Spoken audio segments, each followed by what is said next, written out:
ואנחנו היום, יש לנו פה אורח מאוד מאוד חשוב, תת-אלוף במילואים דדי שמחי, גם מי שהיה נציב כבאות והצלה לשעבר, מילא הרבה תפקידים צבאיים, מג"ד, מח"ט, ראש מטה פיקוד העורף, שזה חשוב מאוד לנושאים שנדבר בהמשך, ואיך אומרים, משתתפים באמת בכאבך הגדול, אביו של גיא, השם ייקום דמו הקדוש. שלום לך. שלום, שלום. ברוך הבא. חברים, לפני שנמשיך, אנחנו באמצע דברים מאוד גדולים, אבל צריך לדעת שהשינוי מתרחש מלמטה, ואתם חלק מיוצרי השינוי. ערוץ טוב קורא לכם, בואו והצטרפו ליחידה, הצטרפו ליקירי ערוץ טוב, אנחנו בונים פה חברה חדשה, מתקנים את החברה הישראלית, יוצרים פה חבורה שתדבר, שתלבן, שתברר את הדברים ממקום אמיתי, תתנקה מכל הקונספציות והפרוגרס ותיקח את מדינת ישראל קדימה. אז פה מתחת לנגן הקישור להצטרפות ליחידה. תת-אלוף דדי שמחי, אתה נסעת בהרבה תפקידים בצבא, ראית מה זה להיות חייל, מה זה להתמודד עם אויב. כשאנחנו רואים כעת את הסיפור, לא יודע איך לקרוא לו, הנורא הזה, של פצ"רית שמתחילה, בעצם, לא יודע, באמת אני מנסה להגיד מילים עדינות, ואני מתקשה מאוד, לא קל. מנסה לחפש, בסדר נקרא לזה לחפש את החיילים ששמו אותם במשימה הכי קשה. ואני אומר לך, כשאני מכיר אנשים שבאו משם, והחוויה היא קשה מאוד, שמירה על האנסים, הרוצחים המפלצתיים של הנוח'בה בשדה תימן, זאת משימה קשה בתנאים מאוד קשים, והחיילים האלה מתמודדים בעצם עם אנשים שאין להם גבולות, ראינו, אין להם גבולות, הם מסוגלים להכל, הכל לגמרי, ברמה הכי מכוערת שיש. עכשיו, באה פתאום הפצ"רית ושולחת להם מן רעולי פנים, שיעצרו אותם, שיחפשו אותם. הרי אנחנו יודעים שאותם איברים שעליהם מדובר, כן, קצת לא נעים לדבר, זה איברים שהם עצמם משתמשים בהם להסליק טלפונים למי שלא מכיר. והטענה שמסתובבת היא שזה גם היה הסיפור פה, שהם צריכים להתמודד עם דברים מכוערים, דברים בזויים, ובסופו של דבר מי שרודף, אמרתי, טעות, מי שמחפש אותם, זה בסופו של דבר הפצ"רית מתוך הצבא. מסתדר לך הדברים האלה? עקרונית לא, אבל אני רוצה לומר כמה דברים חשובים, כן. כי באמת המדינה, השסעים במדינה, לא רוצה לומר אנרכיה, אבל על הגבול. החיילים שלנו לוחמים אמיצים, יקרים, והם באמת נעשה הכל כדי לשמור עליהם. אם נעשים מעשים אסורים, צריך לחקור את זה. אבל אני מסכים איתך שיש שיטה איך לחקור. אני לא חושב שצריך לבוא לחקור לוחמים עם רעולי פנים. גם אם יש חשד שהם יעשו תאום עדויות. בנושא הזה אין לי בעיה שיעשו תאום עדויות. אז זה נקודה אחת. צריך לחקור, אבל בצורה מכובדת ולכבד את הלוחמים. גם אם החקירה תהיה פחות טובה, כבוד הלוחמים יותר חשוב מאיכות החקירה. אני לא אומר לא לבטל את החקירה. זה נקודה אחת. נקודה שנייה, גם מה שקרה בשדה תימן ובבית ליד, אני רוצה לומר, אסור בתכלית האיסור. אסור, מותר להפגין, גם מחוץ למחנות, אסור לפרוץ תוך המחנות. אני רוצה לומר לכל הצדדים, וצריך להיות הוגנים לכל הצדדים, מי שפורץ לתחנות משטרה, שלא אחרי זה יהיה מופתע שפורצים לבסיסי צה"ל. ולכן אני קורא מפה לכולם, מכל הצבעים, מכל הגדלים, מכל המשקלים, מכל הצדדים. תפסיקו, אנחנו ביחד. בטוח שיש עכשיו כאלה בשורות טובות, ואנחנו מתחילים אני מקווה, להתקדם למיקום הנכון. בואו נפסיק עם הדבר הזה. בואו נעבוד ביחד. אתה יודע מה? בואו נעשה ניסוי.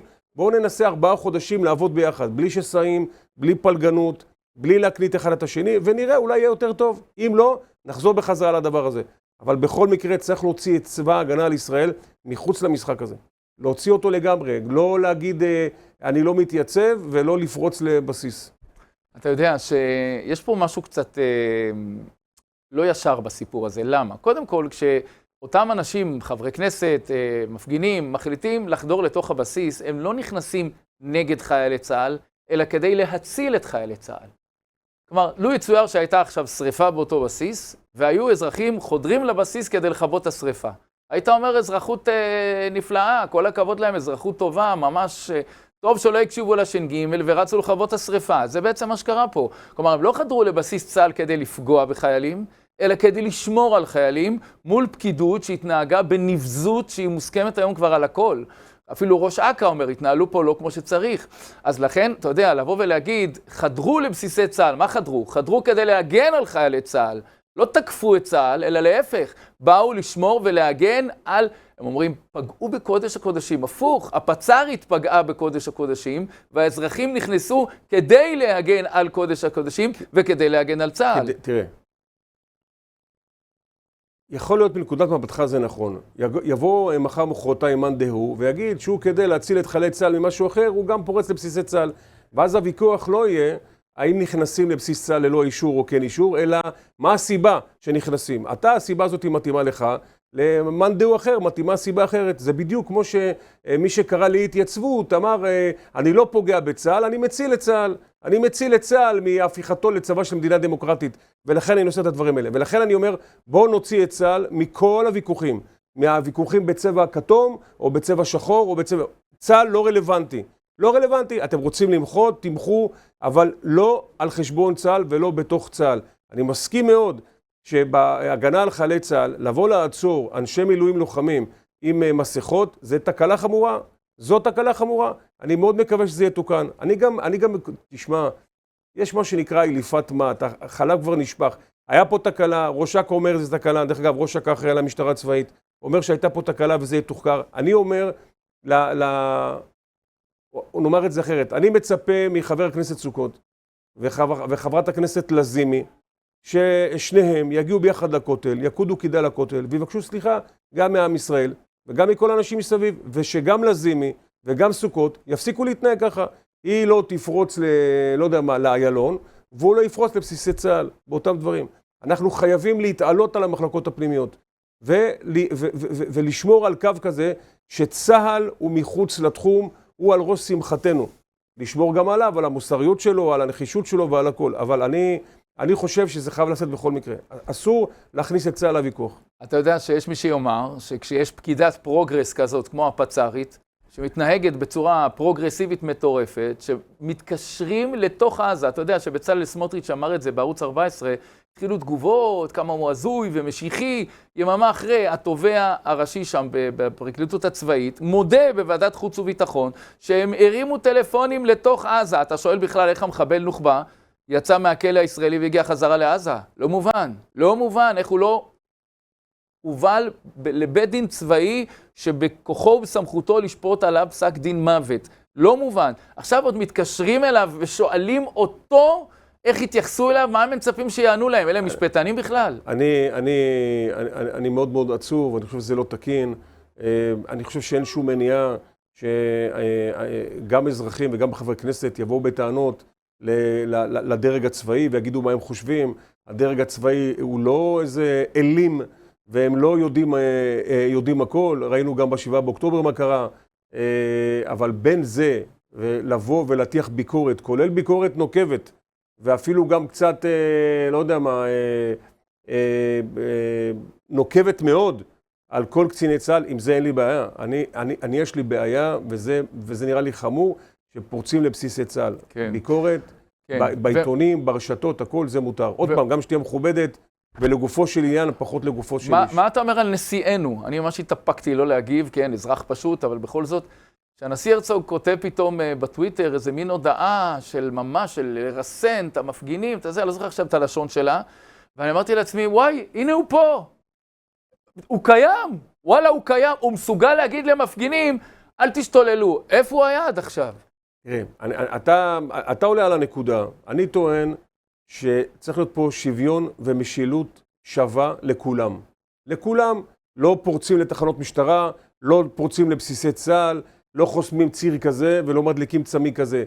זה מה שצריך להיות. ואני מצפה גם שהתגובות והגינויים יהיו באותה רמה לשני הצדדים, וחבל. אבל אני אומר לנו, אוקיי, בואו נתעלה על מה שהיה. אני גם מרגיש שגם כל מי שקרא בזמנו לאי התייצבות ולאי התנדבות, מבינים שעשו טעות.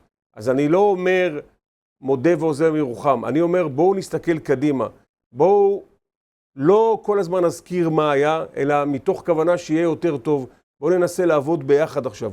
בואו נקרא לכולם, בואו נתאחד, בסדר?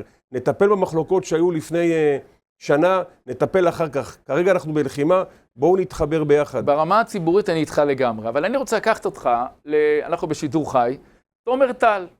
הוא אומר לנו ככה, זו עלילת דם, כלומר מה שהפצ"רית עושה לחיילים ששמרו על הנוח'בה, זו עלילת דם בניסיון להפחית מאשמת החמאס בביצוע מעשה האונס, תחת פקודה. מה הוא אומר? הוא אומר, תראה, כשמתחילים לחקור את החיילים ששומרים על הנוח'בה, מכניסים לתודעה הציבורית כאילו, תשמע, זה בני אדם שצריך לשמור על החוק בהתייחסות אליהם, וחיילי המילואים התנהגו אליהם לא יפה. אתה מדבר על אייכמנים, נאצים, רוצחים, אנסים, אנשים שקראו גופות של ישראליות, אנסו אותם, שרפו אותם, ערפו ראשי ילדים, שרפו ילדים בתנור, ראינו עדויות של אנשי זק"א, גם בכנסת, דברים מחרידים, כדי להוריד, כדי לשנות את התודעה הציבורית ביחס למה שהתרחש בטבח בשמחת תורה, אז אנחנו נדבר ונחקור את החיילים ששומרים על הנוח'בה, הם לא בסדר איך הם מתייחסים אליהם, וככה משנים את התודעה הציבורית. מה דעתך על התזה הזאת? אף אחד בעולם לא יכול לשנות את התודעה הציבורית בישראל על מה שעשו המרצחים הארורים האלה. אף אחד. אני אומר לך, אף אחד לא יכול לשנות את זה. אבל אני רוצה שחיילי המילואים הגיבורים שלנו לא יעברו על החוק. זה מה שאני רוצה. אבל מצד שני, אני רוצה שיחקרו אותם בצורה מסודרת. אפילו אייכמן במדינת ישראל קיבל משפט הוגן כזה ואחר. אחרי זה תלינו אותו ושרפנו אותו ופיזרנו את האפר בים.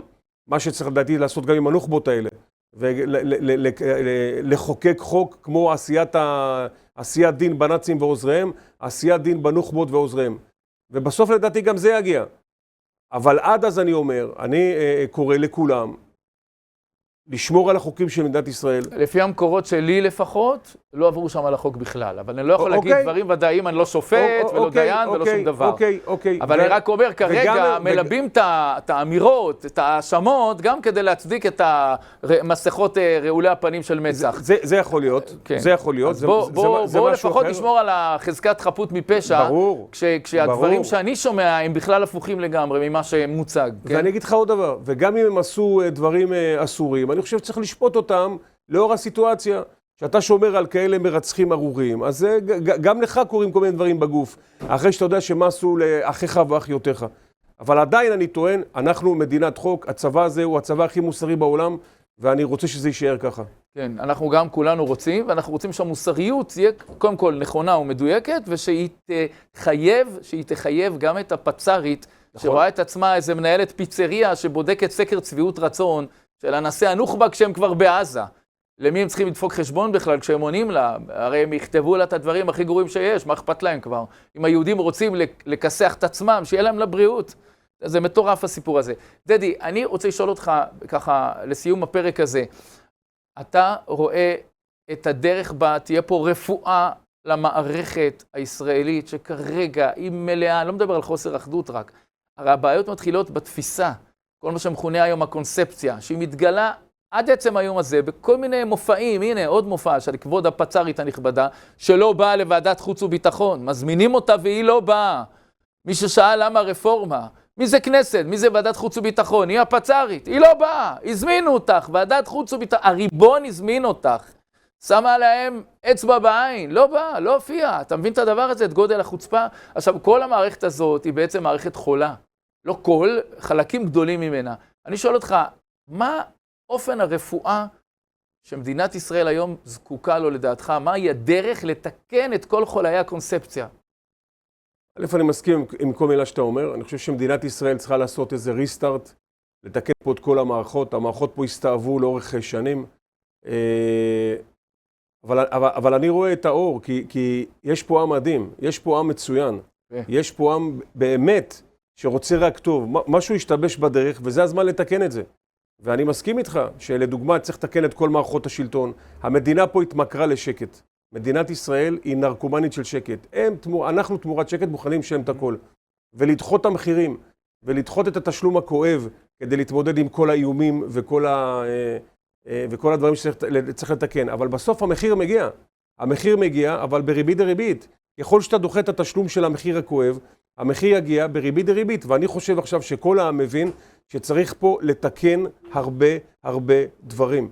אני דרך אגב אומר, כבר עוד בשבעה של גיא, אני אמרתי, 150 איש צריכים לבוא לכותל, לקוד קידה בפני הכותל, נבחרי הציבור להחזיר את המנדט לעם, וכל אנשי הצבא והדרג הצבאי והדרג הביטחוני ללכת הביתה. ויש פה את העם, והעם הזה הוא מספיק חכם הוא הוועדת חקירה הכי טובה, כדי להחליט מי יחזור ולאן. זה מה שצריך להיות. ויש פה אנשים טובים שכל הזמן ישבו על הגזוסטרה והסתכלו על כל השירות הציבורי וכל הפוליטיקה, ואמרו אנחנו לא רוצים להיכנס לשם, עכשיו אין ברירה. אנחנו צריכים שהטובים ייכנסו לשירות הציבורי, הטובים ייכנסו למערכות הציבוריות, הטובים ייכנסו לפוליטיקה ולהנהגה, כדי לתקן את כל מה שקרה פה. וזה יקרה. חד וחלק, זה יקרה. בעזרת השם, המילים החמות שלך על עם ישראל מחממות את הלב, וזה באמת הדבר. הבריאות של עמך ישראל, זה מתחבר מאוד לדברים שלך. הבריאות של עמך ישראל היא המנוע שירפא פה את הכל. הבריאות הזאת של היהודי בפשטות שלו, מחובר למסורת ברמה כזו או אחרת, בא בפשטות, בטבעיות, בבריאות שלו, רוצה פטריוט אמיתי, זה המנוע האמיתי שבסופו של דבר הביא את הריפוי, אם כי יש לנו הרבה עבודה בפרטים הקטנים. אנחנו בשידור חי, אז בואו קצת נפנה לצופים שלנו. איילת אומרת, יש כאן הנדסת תודעה מאוד איטית ומטפטפת, שבונה על הזמן שירקח את האירועים. דיברנו על כך שיש פה קצת, אתה אומר זה לא יעזור להם, הם לא יוכלו לרקח את האירועים. יש פה עוד את שרונה שכותבת משמאל, לא תשמע אחדות, הם רוצים את השלטון בכוח, זה באמת סיפור. כלומר, כשאתה בא ואתה מדבר כל כך יפה על אחדות ועל עמך ישראל ואיך בסופו של דבר ביחד ננצח, מולך עומדים אנשים שאומרים, עזוב, אני לא באחדות איתך, אתה לא מעניין אותי. אני רוצה לומר לך משהו חשוב על הדבר הזה. מדינת ישראל נמצאת באירוע היסטורי בקנה מידה תנכי, לא פחות מזה. אנחנו באירוע היסטורי בקנה מידה תנכי. הבעיה היא, כשאתה באירוע היסטורי, אתה לא יודע שאתה באירוע היסטורי. אתה לא חש את זה, ידברו על זה בעוד 50 שנה ו100 שנה. אני כל הזמן אומר שגם הצרפתי במהפכה הצרפתית, הוא לא ידע שהוא במהפכה צרפתית, הוא קם בבוקר, הלך לעבודה, קנה בגט, אחרי 50, 100, 200 ו300 שנה דיברו שזאת הייתה מהפכה הצרפתית. אנחנו באירוע היסטורי בקנה מידה תנכי. אנשים מתחילים להבין את העניין. אנשים מבינים שהרגו אותנו כי אנחנו יהודים. כי אנחנו יהודים, לא כי אנחנו ישראלים, לא כי אנחנו קוסמופוליטים ולא כי אנחנו דמוקרטים. הרגו אותנו כי אנחנו יהודים. שהמחבלים הנתעבים האלה נכנסו להסדרות וכפר עזה ובארי, הם צעקו ידבח אל יהוד, לא ידבח אל ישראל ולא ידבח אל דמוקרט. אבל באותה נשימה שאני אומר יהודי, יהודי זה לא רק מי שמניח תפילין ושומר שבת. כולנו יהודים.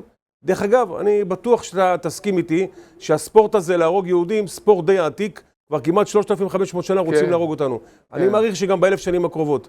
אבל יש פה עם מדהים, עם מסורת, ששומר על הגחלת כבר 3,500 שנה, ולא יעצרו אותנו. ואני מרגיש שבכל הצדדים מתחילים להבין את זה, ומתחילים כל מיני תנועות של חיבור. אל לנו לטעות, הקצוות מטרללים, ככה זה בכל מדינה, ככה זה לאורך כל ההיסטוריה, הקצוות מטרללים את המרכז, אבל אתה שואל אותי, הרוב המרכזי מבין עניין ורוצה את הדבר הזה, ורוצה את האחדות הזאת. דדי, אני רוצה להודות לך על הדברים שלך, תן לנו איזה מילה ככה לסיום, מחזק ברוח הדברים שאמרת. אני חושב שיש לנו, כמו שאני אומר כל הזמן, עם ישראל הוא עם חזק, יש לנו מורשת של 3,500 שנה, אנחנו לא נאפשר לאף אחד שהשרשרת הבלתי ניתקת הזאת תינתק בימינו אנו, לא למען הבנים והבנות שנפלו, לא למען הבנים והבנות שנלחמים עכשיו, ולא למען הבנים והבנות שהם כרגע חטופים, ובעזרת השם נחזיר אותם כמה שיותר מהר. תת-אלוף דדי שמחי, לשעבר נציב כבאות וראש מטה פיקוד העורף, מג"ד, מח"ט, כל התפקידים שמילאת, אנחנו מאוד שמחים ומתכבדים בכך שהתארחת אצלנו. תודה רבה. תודה. צמאים לדעת, להתפתח, להשכיל בעולמות חדשים? המכללה הווירטואלית לחיים פותחת את שעריה לצפייה בשיעור הראשון של הקורסים הכי מבוקשים, לגמרי בחינם. והיום, קורס בשיטת ימימה, חשיבה הכרתית לשחרור ממחסומים, חיבור לרצון הפנימי שלנו והגשמה עצמית. תיקון עולם מתחיל בך ובך, מכל מקום, בכל זמן. היכנסו לקישור שמתחת לנגן וקבלו את השיעור הראשון בחינם.